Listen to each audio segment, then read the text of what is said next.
कोई एक आदमी यदि भरोसा कर ले कि भैया मुख्तार अंसारी की मौत कैसे हो गई, सब लोग सरकार को संदेह की नजरों से देख रहे हैं। सब लोगों का एक कहना कि भैया सरकार के सहयोग से प्रशासन के द्वारा किया गया है। हालांकि पोस्टमार्टम रिपोर्ट में निकला है कि हृदय गति रुकने की वजह से मुख्तार अंसारी की मौत हो गई है, जिसको आप कार्डियक अरेस्ट के नाम से भी जानते हैं। पर जानते हैं इससे पूर्व में जो दो चार हत्याएं हुई हैं, मर्डर हुआ है, उस वजह से सरकार के ऊपर लोग संदेह कर रहे हैं।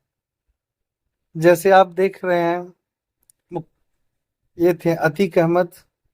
सोचिए, उनका रूटीन का जो परीक्षण होता है, ब्लड सैंप का जो जांच होता है, उस समय उनको गोली मार दिया गया। वो भी पूरी तरह से पुलिस वहां पर मौजूद थी और पुलिस उनको सुरक्षा दे रही थी। तब दोनों भाइयों को दो तीन लड़के आते हैं, गोली मार के जय श्री राम का नारा लगा के चले जाते हैं। यही वजह है कि सरकार को लोग संदेह की नजरों से देख रहे हैं। और हमारे देश के यशस्वी मुख्यमंत्री योगी नाथ जी ने कहा था, यदि हमारे प्रदेश में अपराध करोगे तो या तो ये देश छोड़कर चले जाओ, प्रदेश नहीं देश छोड़कर चले जाओ, या नहीं तो मैं तुम्हें बहुत जल्द यमराज से मिला दूंगा।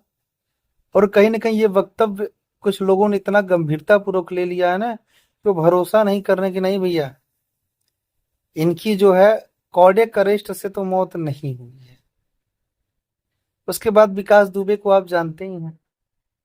हालांकि सबसे ज्यादा अगर लोकप्रियता हासिल हमारे उत्तर प्रदेश के सीएम जी को मिला था तो विकास दुबे जी से मिला था, क्योंकि उनकी गाड़ी पलट दी गई थी। पलट दी गई थी, अब पलट गया। हालांकि ये जांच का विषय है, इसमें अपनी राय नहीं दे सकते हैं। यही सब कारण है। ऐसे अनेकों अपराधी मारे गए हैं। अतीक के बेटे की क्या हाल हुई वो भी आप देख रहे हैं। जैसे को तैसा। पर एक चीज मैं आपको बता दूं, और मैं बार बार इस चीज को कहता हूं कि हमारे देश में न्यायालय है कि नहीं, कोर्ट है कि नहीं, वकील है कि नहीं। यदि वास्तव में इसमें किसी व्यक्ति विशेष का इन्वॉल्वमेंट होगा तो उसके लिए जांच अवश्य होनी चाहिए। जांच, जानते हैं, कुछ लोग संदेह के नजर से इसलिए भी देख रहे हैं कि कुछ दिन पहले ही मुख्तार अंसारी ने पूरी तरह से आरोप लगाया था कि कुछ लोगों के द्वारा मेरी जान को खतरा है, मेरे खाने में स्लो पॉइजन मिलाया जा रहा है। जब इतना बड़ा दोषारोपण लगाने के बाद भी यदि आप किसी प्रकार का सुरक्षा मुहैया नहीं करा सकते हैं, इसको गंभीरता से नहीं लेते हैं उनकी बात, तो कहीं ना कहीं इसमें प्रशासन की लापरवाही है और इसकी भी जांच होनी चाहिए। मतलब इसीलिए लेकर आए थे जब वो बंदा पंजाब में था, बकायदे वहां पे बंद था, रह रहा था, इसीलिए इनको लग रहा कि यूपी लेकर आया गया बांदा। सोचिए, सारे लोग जेल में। तो कहीं ना कहीं ये जो बाहुबलियों का जो तमका लेके लोग घूम रहे हैं कुनबा ना, धीरे धीरे सबका यही हश्र होगा। इसीलिए जो लोग बाहुबली लगा रहे हैं अपने नाम के पहले ना, उसको हटा दें।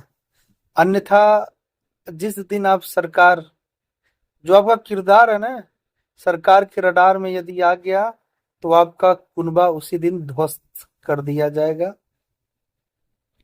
ये चीजें हैं। चल रहा है जो चलने दो, बस बने रहो।